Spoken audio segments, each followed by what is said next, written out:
Rhaenyra's supporters will believe what they wish. And so will Aegon's. The war will be fought.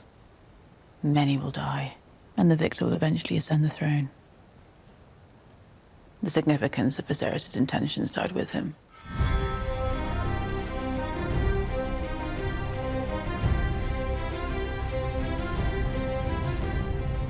Welcome to the official Game of Thrones podcast, House of the Dragon. I am Greta Johnson. And I am Jason Concepcion. Dragon warfare has come to Westeros, and it's not pretty. Honestly, it is even more brutal than I thought it would be, but we are going to get into it and unpack the entire epic fourth episode of season 2, titled The Red Dragon and the Gold. It was written by Ryan Condal and directed by Alan Taylor. And later in the show, we'll talk with director Alan Taylor about the drama of this episode and that epic battle of Rook's Rest. Plus, we get a chance to speak with Eve Best, who plays our favorite Rhaenys, the queen that never was, but who always will be queen in our hearts. You don't want to miss that. As always, there are some spoilers ahead, like really big spoilers for this really big episode, so definitely make sure you watch episode 4 and then come back to us. We do not know the Queen's doings, but we must trust that she seeks the same as each of us at this table. An end to this conflict. Okay, Jason, lots to discuss. We're going to get into the nitty-gritty, but first, will you give us just like a quick recap of the episode? Yeah. Daemon is at Harrenhal, where the weird dreams continue. Rhaenyra has been missing from the deliberations yet again, with Rhaenys trying to hold it down now in her absence. Alicent is spiraling in King's Landing after her conversation with Rhaenyra, and she's been looking through the history books trying to track down some information about the Song of Ice and Fire, and she's having conversations with Grand Maester Orwyle and also Larys Strong. Criston Cole and his army are marching on Rook's Rest, which Aegon is very upset about because he'd prefer they go to Harrenhal. Aegon is being bullied by Aemond. He really wants to go out on Sunfire and join the fight. And after much drinking and some deep thinking about it, decides, yes, I will do that. When Rhaenyra comes back to Dragonstone, they all agree they need to send a dragon to meet the threat of the Green Army and Criston Cole. And they decide to send Rhaenys, their most experienced dragon rider, and Meleys, their largest dragon. Then we get to the Battle of Rook's Rest, the big battle at the end of the episode. The king shows up, and quite interestingly, Aemond lets him fly over and get into the action. He lets the king get a couple of licks in. Meleys and Rhaenys absolutely body the king and Sunfire, and then Vhagar strikes. He lights up not only Rhaenys, but also his very own brother, King Aegon. Did he do this on purpose? Did he flame Aegon on purpose? Maybe, possibly. Either way, Aegon and Sunfire crash to the ground, and Rhaenys and Meleys are able to fly away for the moment. That is. Rhaenys handles herself quite well, sends Vhagar and Aemond tumbling to the ground, and now Rhaenys really should leave, but she turns back to see how the battle is unfolding, to do her duty. And as she is turning back out to sea, Vhagar ambushes her, and it's R.I.P. for Meleys and Rhaenys. Very sadly, the pair go tumbling into the walls of Rook's Rest, and the episode ends with Cole finding Aemond near Aegon's mortally wounded dragon, his sword out, seemingly about to finish off the king, and we end there. What is the status of the king? What is the status of the war?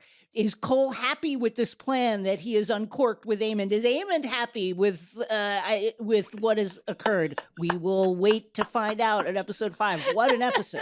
Oh my God, I'm so stressed out even just hearing you describe it. It's just like, oh, there's a lot to discuss.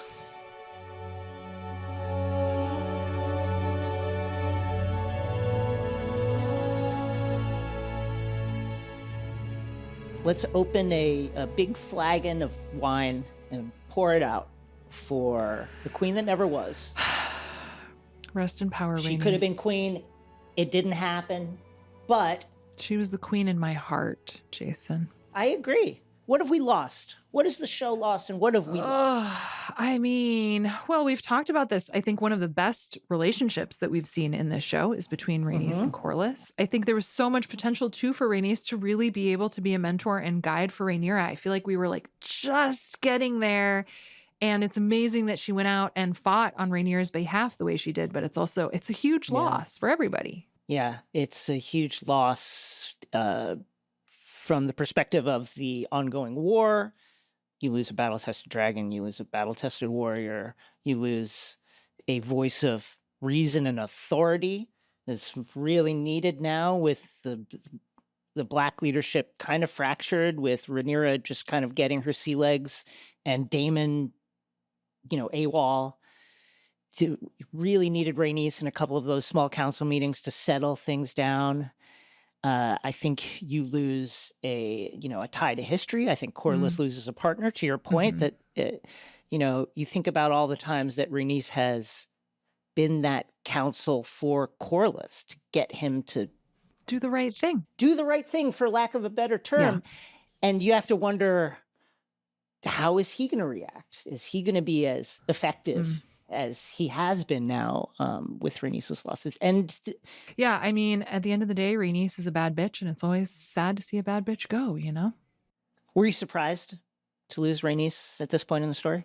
That's a really good question. I think I will say yes and no. I mean, this season, like, the tension has been escalating so intensely with every episode, right? So it's like I knew there would be major losses, especially going into a dragon battle, but I mean, I think she's probably the last person I would want to see die. So I'm definitely super bummed about it, but I do get it from like a narrative point of view, I guess I would say. Let's start with this epic battle of Rook's Rest. Your thoughts? Oh my God. I mean, we keep using the word epic, but it feels very apt in this context. I kept finding myself wincing on behalf of the dragons, which was really funny because I know they're not real, but they're so realistically depicted that I felt for them so deeply.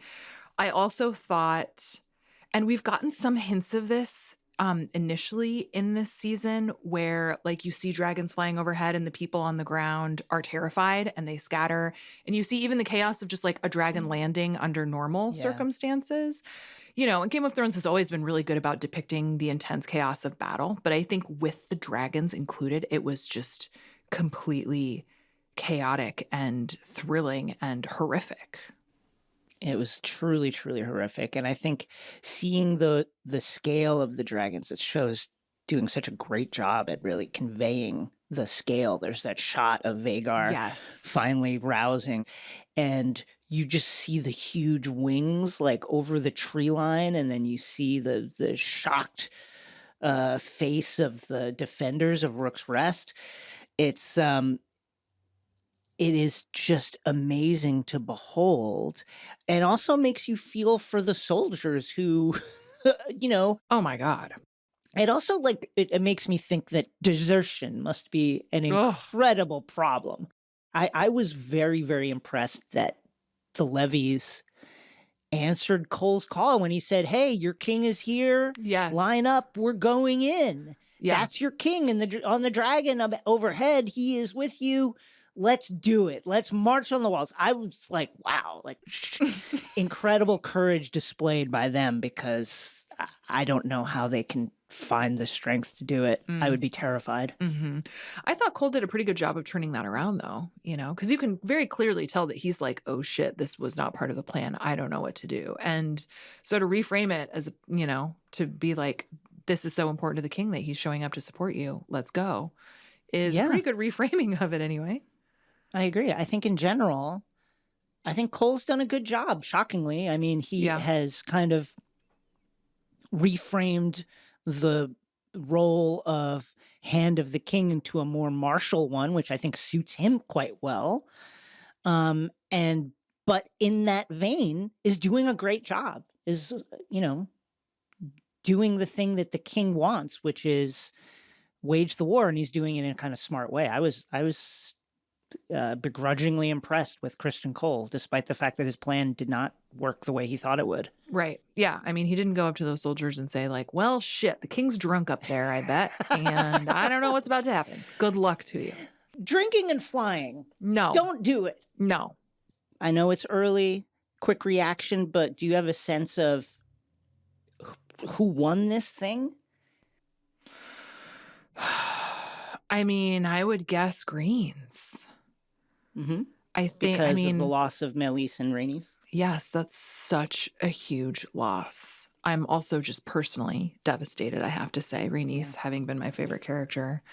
But yeah, I think, I mean, Team Green took some major losses, obviously. There's the Aegon of it all. There are a lot of questions about what happened there. Aemond seemingly trying to kill his own brother, not a good thing. And we don't even know if Aegon is still alive, which cannot be good for Team Green. But what do you think? Who do you think won?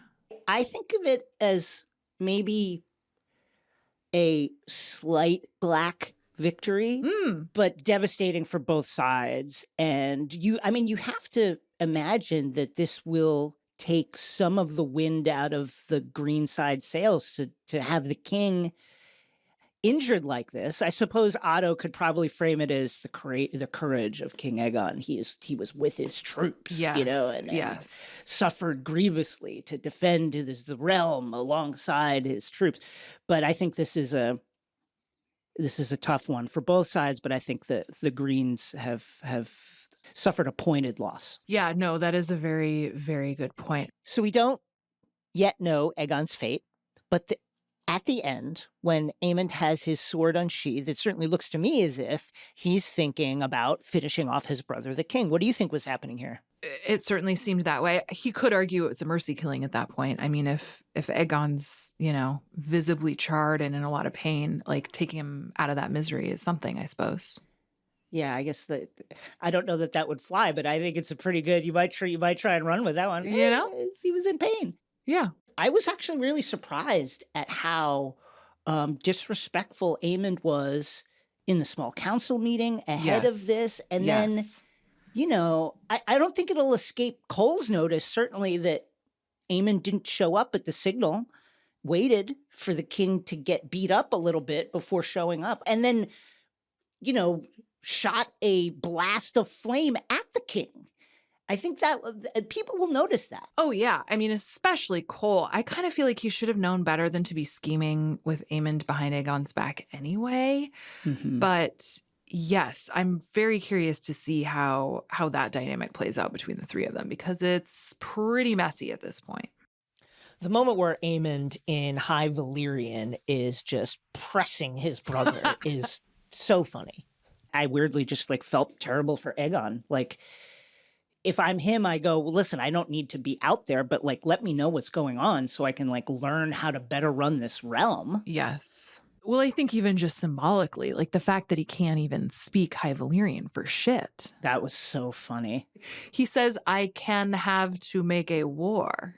That's the most of a sentence he can string together in High Valyrian, It was very, very bad.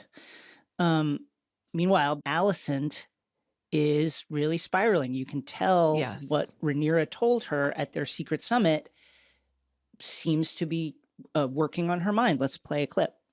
You've ever been a practical man, an honourable servant to the crown, and you served my lord husband in his darkest hours. Such was my duty, Your Grace.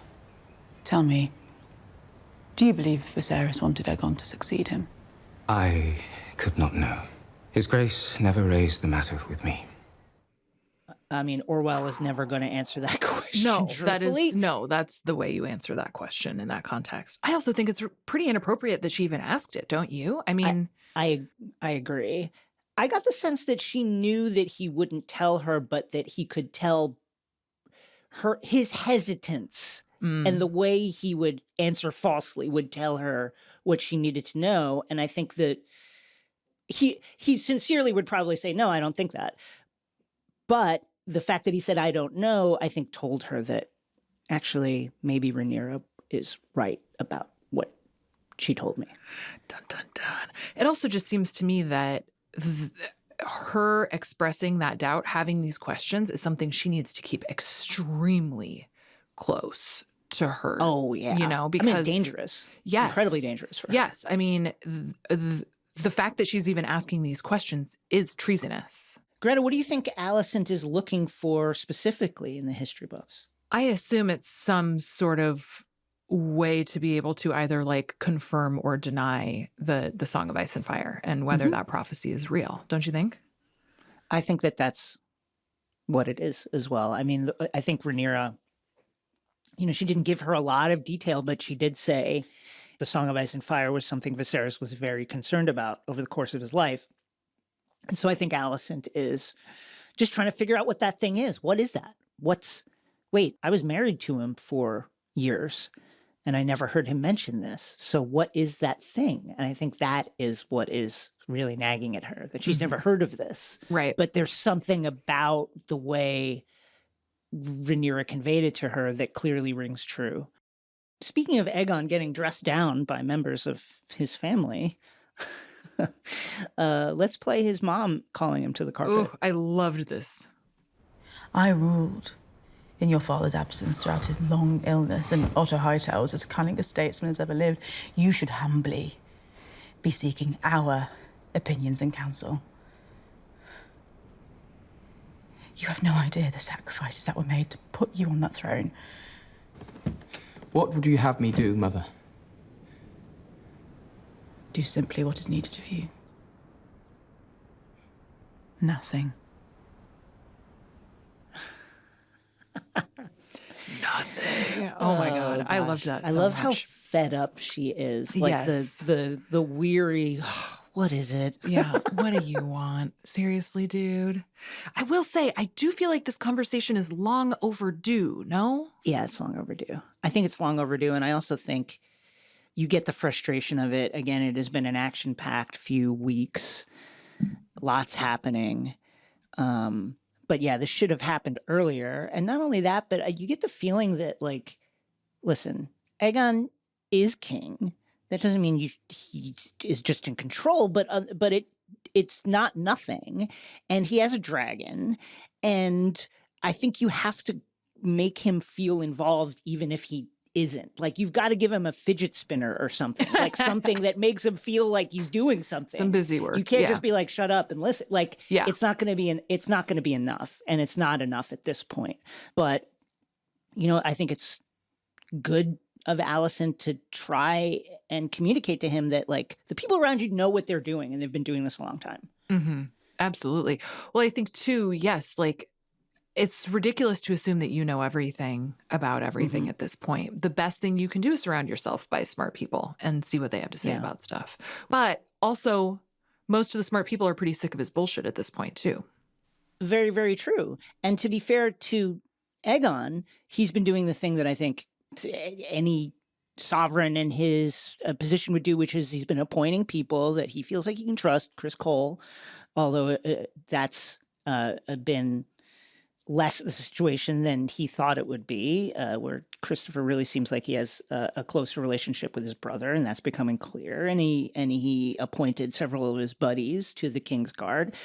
At the same time, I think as that conversation with Aemond showed, where Aemond was like, oh yeah, you've been busy naming your friends to the King's Guard and giving yourself nicknames, that hasn't been cutting it at all. And that people have humored him in those things, hoping that would keep him busy. But clearly it's not keeping him busy enough. Let's listen to that moment in a small council that is in English between Aegon and Aemond. No. Have him turn about. I want Harrenhal back. Cole is already preparing his attack. How do you know this? He sent word to me. To you? The two of you have been plotting without my authority. I think what really stood out to me in that scene was how well Tom Glencarney played it, right? I mean, Yeah. Aegon is both like unhinged, right? The way he's like, Harrenhal. But then you hear how hurt and angry he is Yeah. when he realizes that they've been talking behind his back. I thought that was just so excellently done. And it also shows like how kind of not ready Aegon is for the levers of power. Like, if you want him to turn around, send a raven right now. by your hand, take a letter. Here, write this down. Lord Commander of the Kingsguard, Christopher Cole, turn around and attack Harrenhal. Like, just send the message. You don't have to go through your brother. I found that part of it interesting, too. Like, Aegon seemingly has no idea actually how to affect his will through the mechanisms of the kingdom other than, well, let me just get on my dragon and fly off. That's, I guess, the best way to do it. Yeah. You can actually decree things and like put it out there so that people understand this is the word of the king. But he doesn't do that. I found myself feeling bad for Aegon. What about you? Yeah, I mean, partly it's interesting because, I mean, we're both expressing that we have frustrations with the fact that he doesn't really know how to be king, but in truth, no one taught him either because it wasn't assumed that he ever actually would be, right? Which is so complicated. Well, I mean, Otto has been plotting this whole time to make him king since he was a child. You would think that they would have done better. Now, maybe I think you could argue, and I think this is probably what happened, is the fact that the people very, very, very close to him were telling him, you're going to be king one day, you're going to be king one day. That kind of gassed up his self-confidence and his own, image of himself to the point where the reality of the job is a completely foreign country to him. But yeah, the people who should be helping him are not helping him enough. They're just trying to insulate him from doing anything that might muck up the war effort while they do stuff. This can't go on forever, although now the current state of the king, I think the king will be bypassed in many decisions going forward. Oh, good Lord. After what has happened at Rook's Rest. Oh my gosh. Okay, well, should we switch over to Team Black and talk through some? Yeah, let's do it. It's such a packed episode. It really is. Okay, so let's start with Rhaenys, who has an interesting conversation with Corlys that you sort of hinted at earlier on, too. I just had a word with your captains. He was the sailor who plucked you from your watery grave. Yes. You did not think to mention it. I did not think it relevant. I know who he is, Corlys. Alan's past is no fault of his. He saved his lord's life. He should be raised up and honored, not hidden beneath the tides. Is this why you came? To subject me to an inquisition? I came to tell you that Baylor has called me to Dragonstone. Baylor? That counselor's going to dine on her and Jace for supper. They grow restless in Rhaenyra's absence. Still. Where has that woman gone? I suspect to try and draw us all back from the abyss. Such a great moment for so many reasons. And number one is we get some confirmation, I think, that Alan is Corlys's natural son, his child from another woman. And I think very super magnanimous of Rhaenys to be like, don't hide this kid. Why are you, don't hide him from the world. He did a great thing. You should honor him. People know who he is, certainly. But that doesn't mean that you should push him to the periphery. So I think we're going to be seeing Alan more directly involved in affairs from here on out, certainly. Yes, I thought that was a very interesting and telling moment. I think another really interesting piece of that conversation was the fact that, like, where the hell is Rhaenyra? She was so fast to get to King's Landing. What's the deal with that, Jason? I know, it's harder to get out, I guess, than it was to get in. I guess. But this is where you really wish that Rhaenys was the queen's hand, or that the queen actually had a hand. Yes. Someone that could know what had gone on, because you're running the risk with only Rhaenys knowing about this secret mission that, like, I mean, the queen could just disappear. She could just be killed by anyone or imprisoned and something, and the war would just be over and no one would know what happened. Playing with fire, I think. Where have you been these last days? You vanished without so much as a word.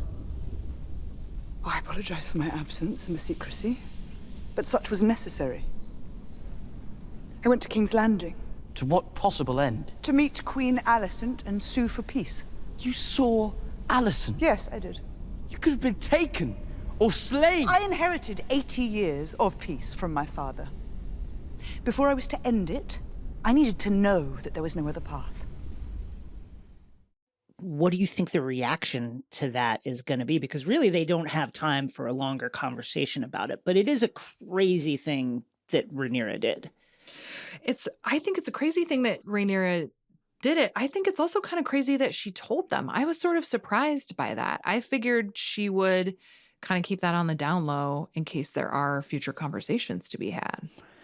Yeah, I think it speaks to what a dead end she feels like that was. I mean, she basically says, like, okay, I owed it to the legacy of my father and the decades of peace that he fostered to do everything I can to see if I can save that peace, but I can't. And so now I feel like it's going to be the Team Black is going to be flying the dragons. You have to feel like it's going to be very active from here on out. I mean, she has very little political capital left with her council. They're getting their butts whooped. They've lost a dragon now. They need that army. And I feel like the only thing that they have to kind of influence the war is these dragons. So I would expect the dragons to really start flying now. Absolutely. Another thing I thought was really interesting, kind of reflecting on like how Alicent and Rhaenyra both are behaving now after this conversation that they had, is like Rhaenyra seems so certain, she has so much resolution, and Alicent seems so confused and uncertain, which I just thought was a really fascinating dichotomy between the two. Yeah, it's a great point. So yeah, do you think Rhaenyra made the right call sending dragons? Yes. Yeah. Yeah. I think that it was a trap laid for her and her dragons. That said, I think she had reached the point where the people who were supporting her were really wavering, had already pitched, hey, why don't you leave? Why don't you leave the war and we'll do it? And I think whether or not you agree that Team Black was doing nothing, air quotes, that was the perception, and the perception had become reality. And I think if you allowed the home castle of one of your council members to get knocked off and just sit there, you're going to lose without ever fighting. So I think she had to. What do you think? I agree. I also thought that pre-battle montage that we got where, as you had mentioned, Rhaenyra tells Jace about the prophecy was really interesting because it really does frame Rhaenyra's reasoning as not just being about her wanting the throne, but a much bigger story that is happening and that needs to happen. Let's listen to that. The horrors I have just loosed cannot be for a crown alone. That is why I must believe what Viserys told me when he named me his heir. What Jaehaerys had told him. And what I will now tell you. What is it? Aegon the Conqueror's dream. He called it the Song of Ice and Fire. Ooh, chills. Chills. So phenomenal. I continue to be fascinated with the potential ways this prophecy could be influencing events in the background. You wonder, as this story unfolds, what will people who have this information on either side do to avert potential disaster? Yeah, it's fascinating. I'm really excited to see too. Let's finish with some good, confusing, twisted fun. And our friend Daemon, who's having many a sleepless night at Harrenhal. Things are very tough for my guy Daemon at Harrenhal. He is having terrible dreams.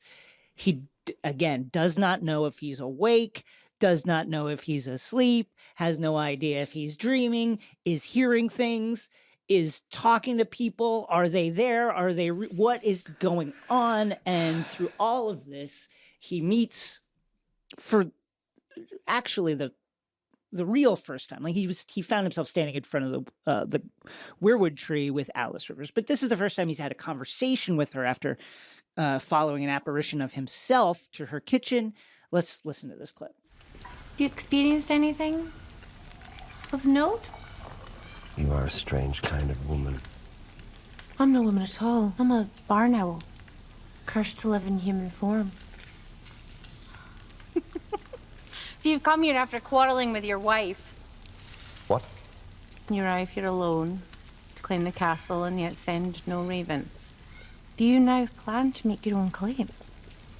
Perhaps to prove yourself to her? Do not try me with your insolence, witch. It's a hard thing, I imagine, to give obeisance to one who replaced you as heir.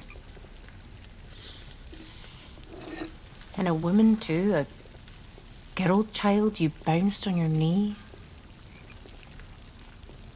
I mean, does it please you that her legitimacy is contested as you stand here with a castle and a dragon, attempting to draw an army of men?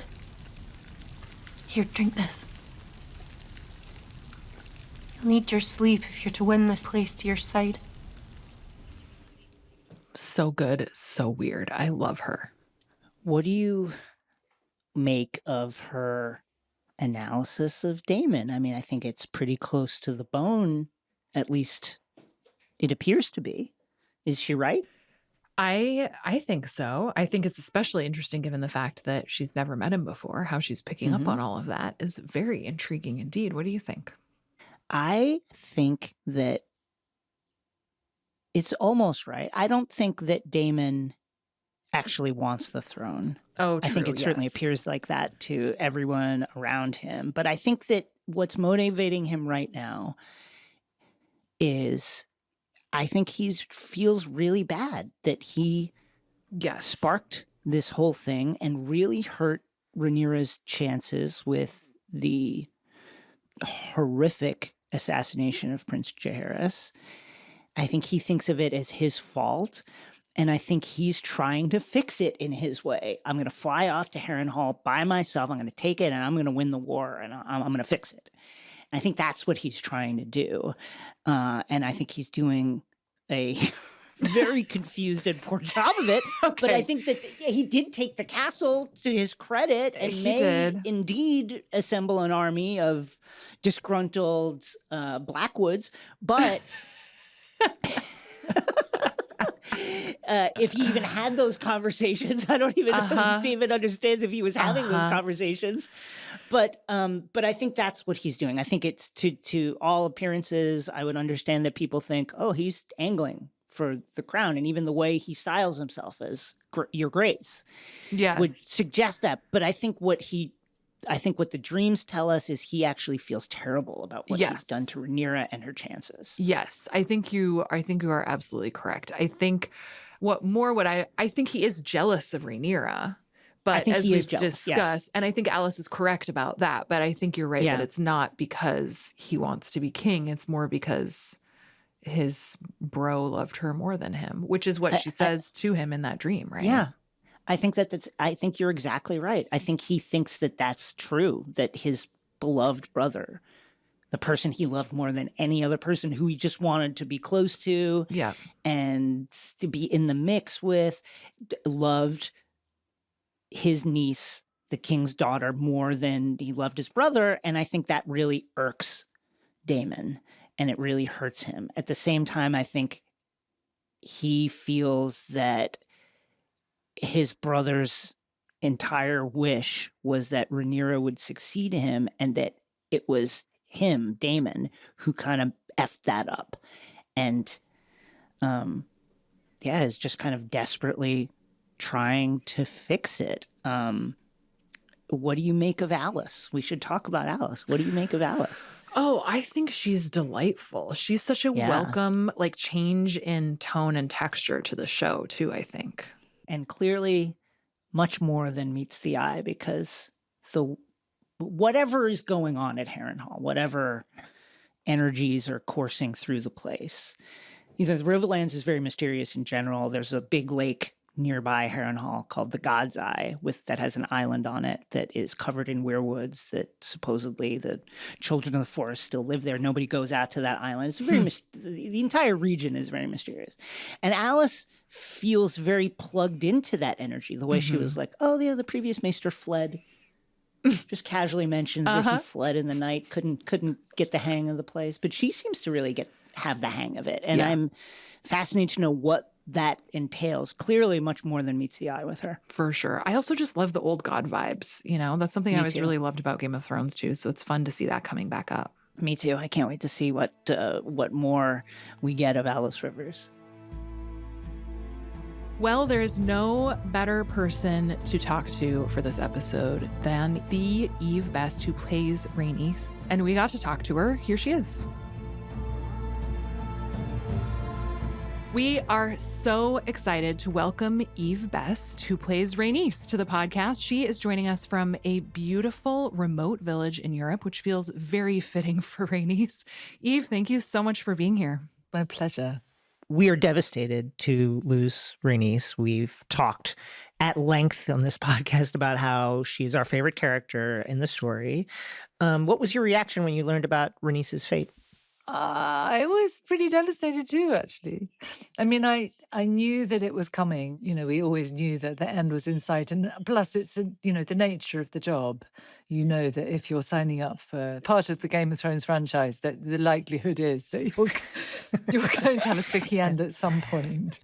When we did the read-through of season 2, we were given the scripts a few days before, and I didn't read them deliberately because I thought I just want to respond to it in the moment without any kind of prep or judgment, which was a bit scary.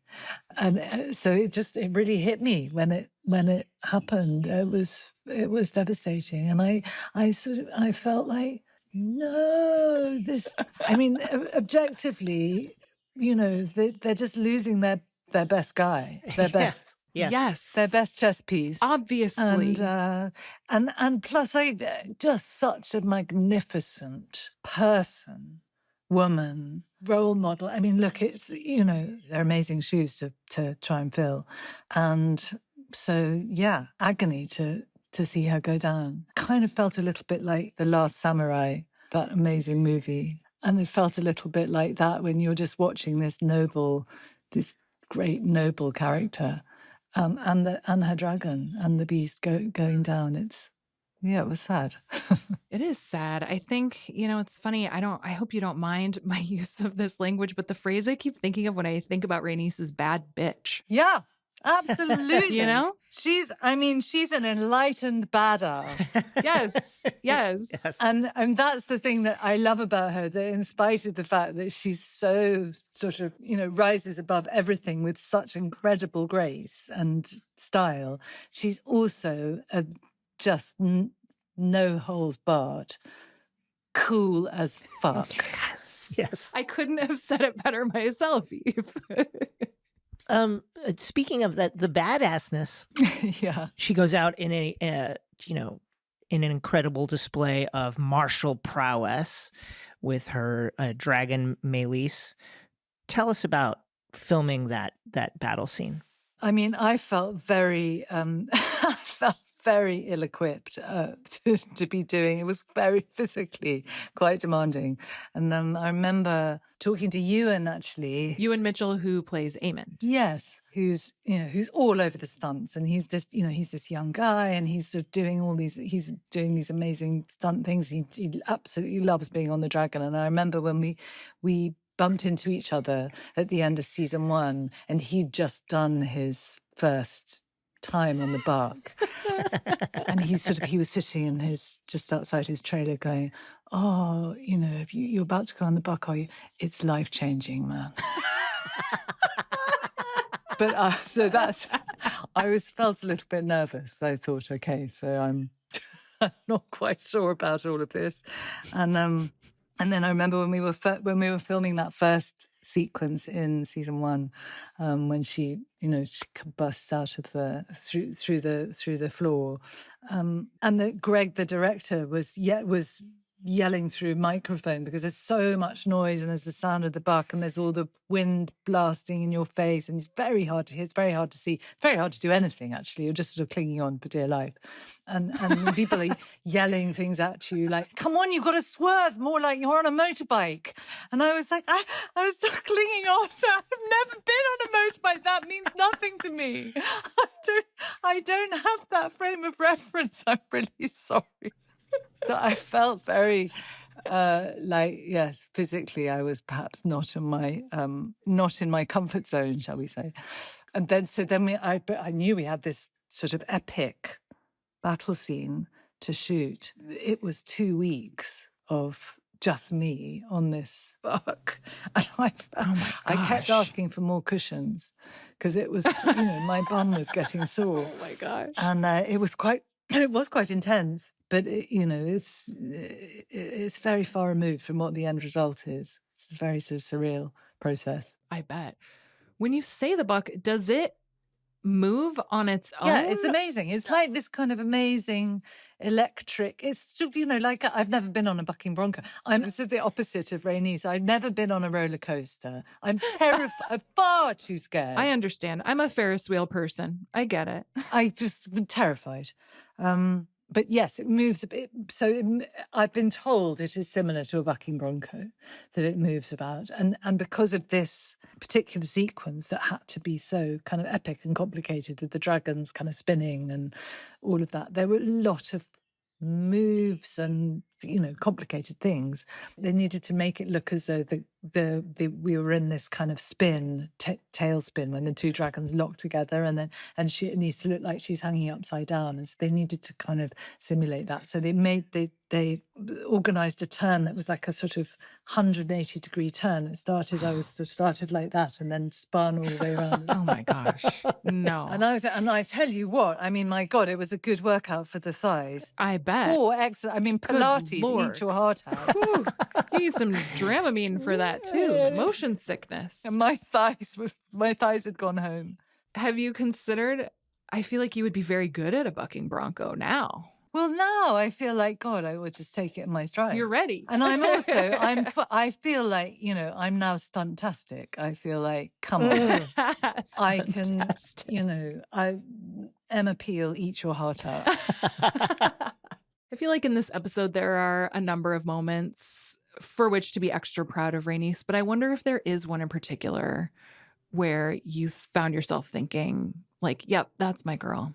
I mean, I think it's that moment when she steps forward and she says, you must send me. She's just looking after everybody in the room. She's looking after Rhaenyra. It's her last piece of wisdom for Rhaenyra. We'd reached the point of no return, and somebody had to plunge in and somebody had to press the red button and start the nuclear war, effectively. And, so you had Jace, popping his head above too far above the parapet, and then, Rhaenyra wanting to do the right thing but not really having the experience, and it became like her final piece of wisdom, like her final gift to Rhaenyra, which is, this is how you are a good leader. This is the way. This is your way forward. This is the best way. This is how you rule, and this is leadership.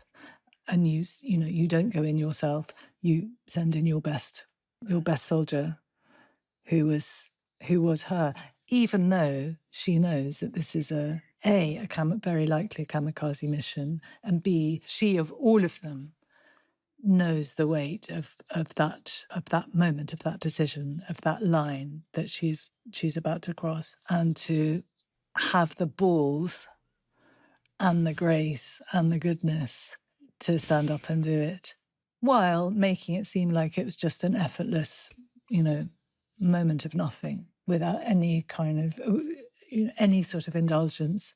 I thought, yeah, blimey, you're cool. Bad bitch, I'm saying. Bad bitch. Yeah. We've talked a lot on this pod about how Rhaenys and Corlys have the best relationship in the show, in our opinion. They're arguably in the franchise. Arguably in the franchise, it's an incredible partnership. They're such active supporters and promoters of each other. And at the same time, we discover in this season that Rhaenys is aware of Corlys's infidelity.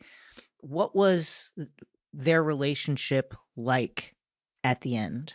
Oh gosh, I mean, I think that was just so hard, because he'd always been her rock, and through the whole of season 1, in spite of everything that was thrown at her and them, ultimately they were a team and they were supporting each other, and he felt like absolutely solid ground. And I think, and actually, I live in an earthquake zone, having experienced earthquakes, great and small.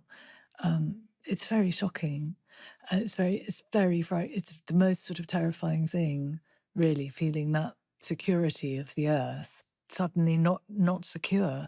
And I think that's what she felt so much what she was going through this season, was feeling that ground, that solid ground of him, just, the cracks, and as always, even though her heart is breaking, she's again admonishing him for not acknowledging his child and for not doing the right thing by his child, even though it's a sword in her heart to do so, because it's so much pain, because this child represents his, as she imagines, love for another woman, or at least connection with another woman. Not easily done. As with everything, like with, the choice to side with Rhaenyra, that's where not a pleasurable or easy decision at all, but it's the right thing to do. That's her kind of MO endlessly, is to, put the personal aside and operate from the bigger picture always. Mm-hmm. It makes me think too about Rhaenys' decision to support Rhaenyra, especially in the wake of that very telling scene early on in season 1 when Rhaenys and Rhaenyra are talking to each other, and Rhaenys says the realm will never accept a woman as ruler. Yeah. How do you think Rhaenys then is navigating that decision? I mean, it almost seems like in that instance it is personal, because she's saying, sure, I don't know what the realm is going to do, but I know the right thing is to support this person. Yes, I completely. I completely agree with you that, she's deeply reluctant to side with Rhaenyra on the personal level, because first of all, there's never been the conversation in which Rhaenyra has said, oh, by the way, your son's still alive. And I think that, that's sitting between them always as the unspoken white elephant between them. And I think on a personal level, she does not trust this person at all. And I don't think she likes her very much. However, that being said, in the context of their conversation in season 1, which was so significant, first of all, I think she sees a lot of herself and her own story being reenacted in Rhaenyra's journey. And the feeling that is strongest is, not again on my watch shall this story be repeated. And that is what is most important, above all, putting aside personal differences, resentments, past histories, confusions, mistakes and dislikes. All of that aside, the bigger picture is, not again will a woman, and clearly the best candidate for the job of ruling, be ignored and sidelined and passed over. And attention must be paid, and respect must be paid. I mean, my God, those scenes in the council. It's like, you've got to pay some respect and stop ignoring her, stop patronizing her, /me/us, and pay attention. Very cross-making. I can tell. Eve, it has been such a delight to talk to you. You are wonderful. Thank you so much for sharing some insights into a great character. Thank you. It's been really nice to meet you both.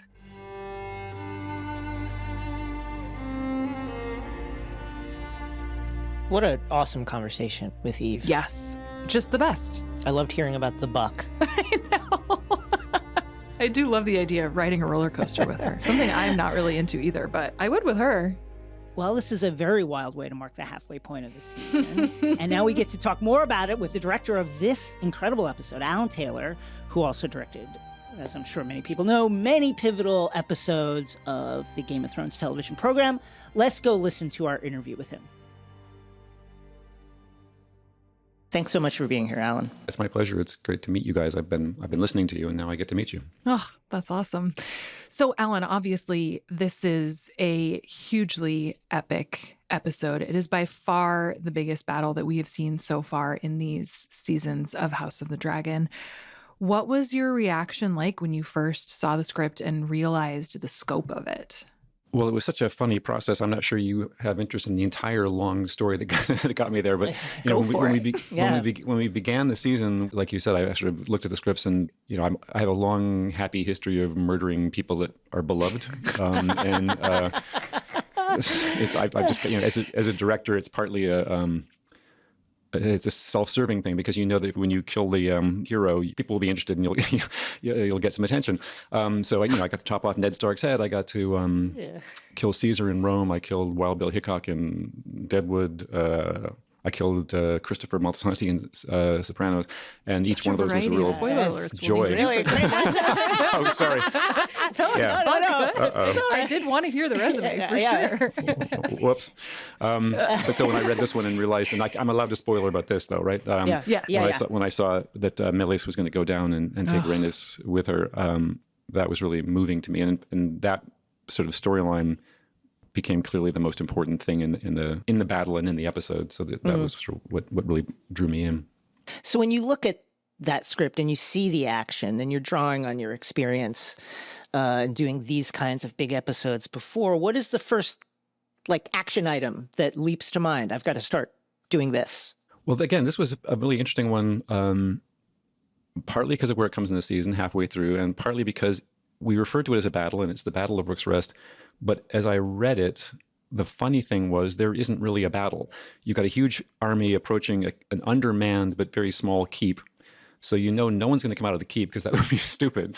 And it's the siege gets interrupted by the arrival of the dragons, where sort of what's happening on the ground becomes less and less relevant to the battle in the air. So in fact, we refer to it as a battle, but it's a battle interruptus. So in a way, one of the challenges became, how do you keep the momentum going? How do you keep the dynamism going when in fact there isn't a real sort of clash of hand-to-hand forces on the ground? And I even remember looking at the script and realizing that I think the writers realized that was sort of an issue or a challenge. So there were some times when they were saying, and they're fighting, continues. And you're like, well, wait a second, no one's actually. And so it became a sort of sleight of hand of setting it up and then having the arrival of the dragons sort of take that energy. And it was very key for me to have the dragon violence interact with the ground and interact with the troops for a bunch of reasons, partly because that's where the battle is happening. But also I learned that to make the dragons real and grounded, you have to sort of constantly interact with them, so they don't just become things in the sky. So that was sort of the challenge. Was yes, it's a battle, but in fact, it sort of turns into something else. That makes sense. I love how much you have waved your arms. It's perfect. It's not a very useful thing on an audio podcast. It doesn't really help. No, it makes sense. So you mentioned killing Ned Stark. Obviously, you have a lot of experience in the Game of Thrones world. I would love to hear what you learned from that show that you brought to this, and how House of the Dragon is different. I mean, obviously, there's the dragons. Right. It's fine. Yeah, I mean, I think I felt comfortable coming in because it felt like a return to Westeros and a kind of established tone and language. So that felt good. The main difference, I think, as I got to know the show was the female point of view, of the feminine experience was huge in this show and foregrounded in the show in a way that it wasn't really in the original show, even though that show had very powerful, complex female characters. Overall, I think people responded to it as a very male vision, sort of, male-defined. And this show very directly sort of presented itself in opposition to that. The female perspective on violence and the escalation of violence is always foregrounded. So I think there was an adjustment on my part to sort of catching up to that approach to things. And it's not that hard to do because you've got two amazing actors playing Alicent and Rhaenyra that sort of characterize that point of view. But it's everywhere. I think we have more women directing on this show than we did in the previous one. And I think it sort of infuses everything. The marquee event, I think everyone would agree, of this episode is the dragon battle, the confrontation between Melis and Sunfire and Vhagar in turn. Tell us about making that. Tell us about creating that scene. It was a case where, sometimes you are led very, very precisely by the script, and other times you, Gone with the Wind, it said Atlanta burns, and it turned into a 20-minute sequence created by the director. And I don't think I can claim quite that much input here, but there were many times when it says, the dragons fight and it's really bad. And we got to have the fun of structuring it, for a long time, we've been alluding to the Dragon War as a kind of crossing the line into nuclear warfare, right? They've served a long purpose as being peacekeepers in a way, the way nuclear weapons are supposed to do, but now we're crossing a line. So for me, there had to be a big moment in the battle where you sort of felt that, the scale of that. And a lot of different things happened, but if you watch the sequence, by far the sort of biggest impacting event is Vhagar crashing to the ground. So I sort of started focusing on that, and we built a lot of things into it. One is the cleverness of Rhaenys in how to engage this giant beast. Almost no dragon in the realm can encounter Vhagar and survive, but we sort of constructed a thing where she goes back deliberately. You know, first of all, it's a choice. She could flee, but she doesn't. Second of all, she's doing something very smart, which is to engage him upside down. And she's able to use her body weight and Melis's body weight to basically bring him to the ground. And when he hits the ground, it's sort of our version of a nuclear blast, and it knocks everybody off their horses, and it wipes out battle formations. And most importantly, our sort of point of view character, Cole, gets knocked out and sort of misses what comes next. So once we realized how important that moment was in the sequence, we had a lot of fun structuring it. I work frequently with my partner, Jane Wu, who's a storyboard artist, and she and I were researching birds of prey and sending videos back and forth to each other. And that's where we started coming across this recurring dynamic, which is really beautiful, where when a bird feels itself being approached by another bird, it turns upside down and engages talon to talon, and it becomes this kind of chaotic spiral. To be quite honest, we're not sure if it's a battle move or a mating move, but maybe they have a lot in common. But in our case, we use that as sort of the centerpiece moment where we see how smart she is. She's tactically stronger than Aemond is, so she knows how to do this thing, and she actually wins that round. But she wins the battle, but not the war. Mm-hmm. So with that structure in mind, then everything else serves that. So we had to make sure that when Aegon crashes to the ground earlier, that it's not as big a deal. So that we were sort of building up to this crescendo moment, and then the moment that comes after that is where the emotion really plays, when she's sort of there's a sneak attack where she finishes her off. So it was just sort of going through and trying to create a story structure for the dragon's fight. So, as you've mentioned, I mean, of course, these dragons also aren't just on their own, right? They're the humans riding them. And so much of the battle that we see is indicative of these characters and their personalities and how they approach something like a battle. I'd love to hear how you talked these sequences through with the actors who played Aegon and Rhaenys and Aemond. First of all, you're up in the air with a giant dragon, and you want to track the emotions of the person that's engaged with them and that you're invested in. But also, even more challenging for the actors, you're not really on a dragon in the air. You're on some ridiculous blue screen stage with a bucking bronco thing and a computer controlled camera. So it's even harder to maintain the reality and track the emotions. And you're shooting things, way out of sequence. Most of the dragon riding was shot towards the end of our season, far, far away from the actual location work we'd done.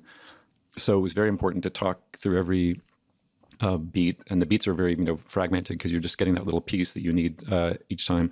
It was very helpful to have very complete storyboards and previs, which is the sort of the little cartoon movie you make of the sequence, so that people can watch and see what the moment is and how it connects to things around it. Yeah, so in each case, Antonia mentioned that when we had her on to talk about it. It's really interesting to think through how helpful that must have been. Yeah, it's mostly generated for VFX people, because they have to start getting a handle on what they have to build, since their dragon building happens before we even start shooting.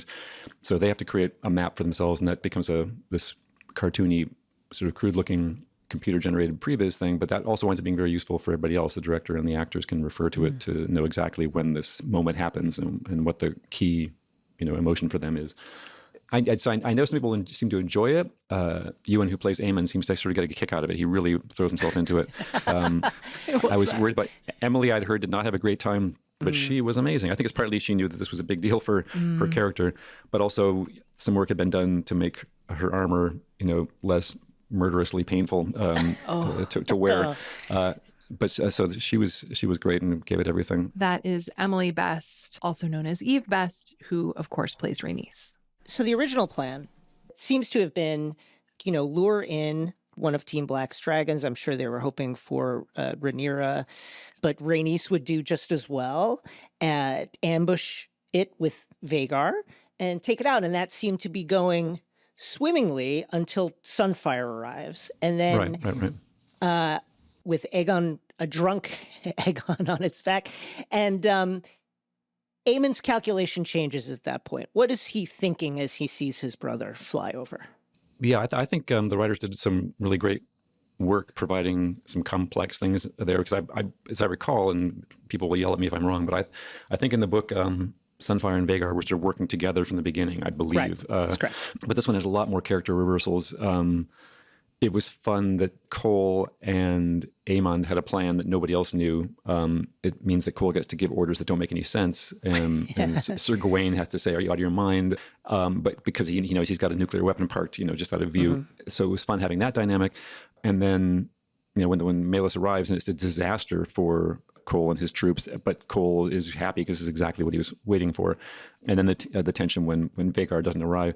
I think, we made a big deal out of Vhagar rising, Aemond rising to engage in the battle, and then seeing Sunfire and deciding to hold. And there's a few things going on there. One of them is anger at his brother for messing with things and getting involved and being an idiot, and a certain level of curiosity of, well, what could happen here? This might get Aemond on the throne really fast. But he does come in. He doesn't just sit out the whole thing. He does come in, and then the next question is, when he's throwing fire that first time, who is he really aiming at?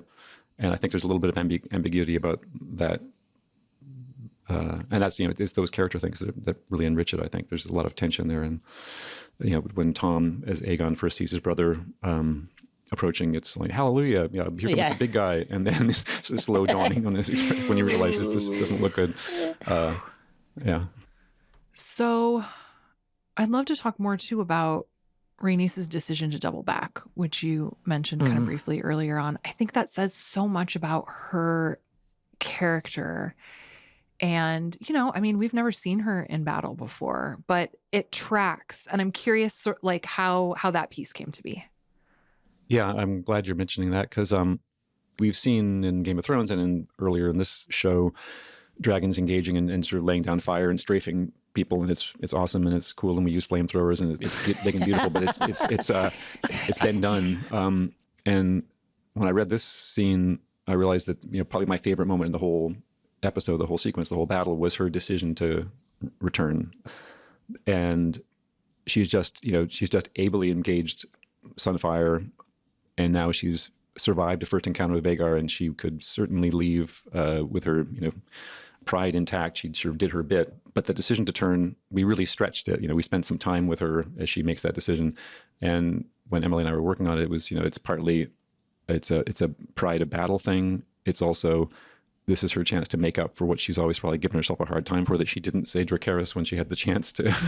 And everyone's always sort of, given her a hard time about that. She's always been sort of defensive about it. But I think at some level she knows she has got something that she sort of needs to finish. And then Vhagar is the one that killed her at the end of season 1, her grandson. Would that be what the relationship is? Yes. Not quite totally blood-related grandson, but we don't say that because it's true. It gets complicated. So I think it was also personal, that she's not going to fly away from a chance to lash out at Vhagar and Aemond, but she knows what she's flying into. I think she knows it's basically a suicide mission when she makes that turn, but she does it with such skill that she survives it. And then I think it's what's most touching to me is there's actual hope in her eyes when she flies back over the battlefield and thinks that, okay, I think I may have gotten away with this. I think maybe I pulled it off. Do you think it's how she would have wanted to die? I don't think she wants to die, but I think certainly this would be a better way to die than many of the options that this world seems to offer its characters. That's fair. So I think there's and I think jumping ahead a little bit in the sequence, there's that moment when she knows it's over that we talked about a lot too when we were shooting it. And it was always the way I visualized it, with, her arms opening up and sort of giving herself over to it. And that's personal, because I had a near-death moment at one point in my life, and came up against something that felt like acceptance. So she and I talked about that, and the fact that Meleys has died just now, just before her. It's as though they're going together, sort of. So intense. There's one guy whose name I wanted to call out, since one of the most important things we did in in the battle was creating this moment with Rhaenys where she decides to turn back. I really wanted to amp it up, so we sort of gave her this kind of martial arts moment where she sort of clicks on the next piece of equipment and belts herself in. And, I love that moment. And it's what sets up, that when she does that, we know she's up to something, and then she turns upside down, and that, we realize how good she is. But that was months of going back and forth. This guy named Jack Cornell, who worked in the props department, and he had to design that belt. And more than that, he had designed it so it looked like it had been there the whole time, and also designed it in a way where it could give a kind of yummy martial arts gesture where you can do a click, where you can have a sort of strong gesture. So amazing. He had to do a lot of versions, and so I'm really grateful that it turned out and seemed to work the way it did. Oh, that's awesome. So you mentioned this a little bit, but I would love to talk more about like the literal impact of the dragons hitting the earth, because this is something like we've seen some small glimmers of that in episodes leading up to this one where, a dragon will land on the beach and everyone kind of has to scatter. That there is like terror involved, but to actually see the way it plays out in this episode, especially from the point of view of Kristen Cole, is so astoundingly terrifying. It's funny. We'd seen other dragons, land hard. I like that landing on the beach. It was, sort of coming into a skidding stop. Right. This was a dragon out of control hitting the ground and, not quite as adept as a cat to land on its feet. No. And it's also the biggest dragon in the realm. So it's, it's a much bigger deal when it hits the ground. And then it was serving as a metaphor for us for, the first nuclear explosion. So we really wanted to do it up. So there was stunt work with guys being on pull wires being yanked back and, sort of cannons blasting debris and particles because we wanted this feeling of it hits and the earth shakes and there's a blast wave that goes out, and that was the blast wave that takes out everybody around them. And it's in that moment that you realize how irrelevant ground forces are now. And it sort of climaxes with Cole being blown off his horse. But the important thing for me was that he would be knocked out and that our sort of point of view character would sort of miss what came next and then would awaken to a transformed world. When he rises, and it's partly the devastation caused by that blast and the death of the dragon, it's also the devastation of Cole's worldview, because he's always been a knight in shining armor, or so he believes, and he's believed in the military code. And now he realizes that most of that is irrelevant in what's going to come. If you were to look at either side and say, give them a take back on one particular terrible decision, what do you think? Let's go with the Blacks. Let's do with the Blacks, since I feel like this is a draw or a loss for them. Well, it's funny. I mean, my brain goes to not the rulers, but, Daemon probably thinks it was not the greatest idea in the world to send two doofuses into the castle to try and... that was rough. Yeah. And, and Aemon, we know, has had self-doubt about the killing at the end of season 1. And we saw that flash on his face beautifully in the end of that season. But since then, he's been hardened up and pretends like he doesn't care. But I think those two were the inciting events for everything. And it was because two guys lashed out and couldn't quite control what happened once they'd unleashed. So I hope they both lie awake at night staring at the ceiling. And, but they put a lot of their energy into denying that, that doubt. Yeah. Whew. So we've talked about how complicated all of these characters are, but I still would love to demand that you pick a side. I mean, we've been asking everyone, but I am curious. I mean, would you call yourself Team Green or Team Black? It's funny. I managed to bat that question away 3 times, I think, on the red carpet when we were going into the premiere. Welcome to the podcast. And say, what a testament to the great writing that you can't make a decision. Right. In the course of making this season, I just fell head over heels in love with Tom's performance as Aegon. All the actors are amazing. But when I'd read Aegon's stuff on the page, I had no idea how heartbreaking and funny it was going to be. And one of the concerns I came in to the show with was, this is great, but we had Tyrion and we had other characters that had zingers and we could make you laugh. And then when I started seeing how Tom was handling his character, I thought, that's where a lot of our humor is coming from. I mean, the scene with him on the throne, I guess it's in episode 1, where he's trying to sort of wheedle his way past Otto, and it's just so it's so touching and pathetic. So I wind up being on Team Green just because I want to hang out with him and his horrible personality. That is a super weird and really great answer. Well, Alan, thank you so much for joining us. It was really lovely to talk with you about this episode. You too. I knew it'd be fun because I'd heard you guys before, and it was fun.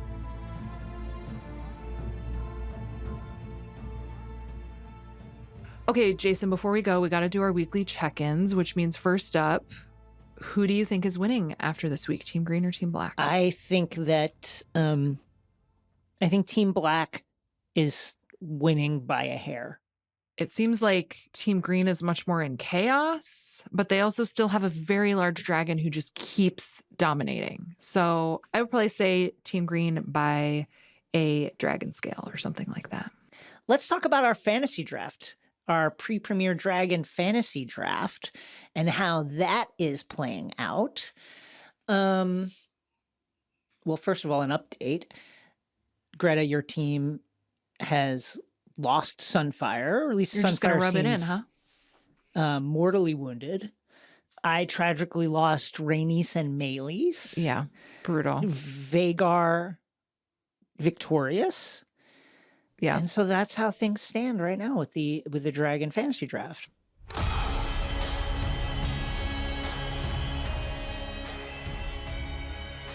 That's all for today's episode. Don't forget to join us again next Sunday night, right after episode 5 airs on HBO and Max. And if you like what you're hearing, don't forget to leave a rating and review on your podcast player of choice.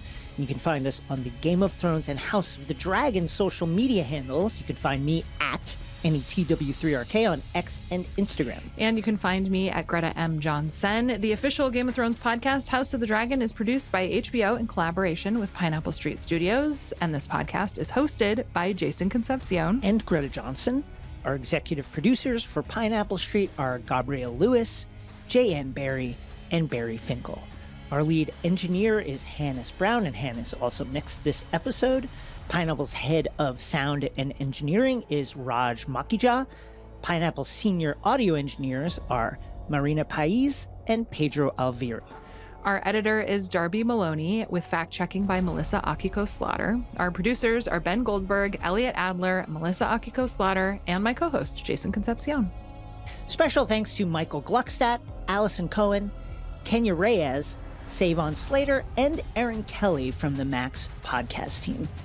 Thanks for listening, and if this episode has taught us anything, it is don't piss off anybody who has a dragon. You should have burned them when you had the chance. Perhaps you can, Sir Alfred, when you next sight them on your dragon.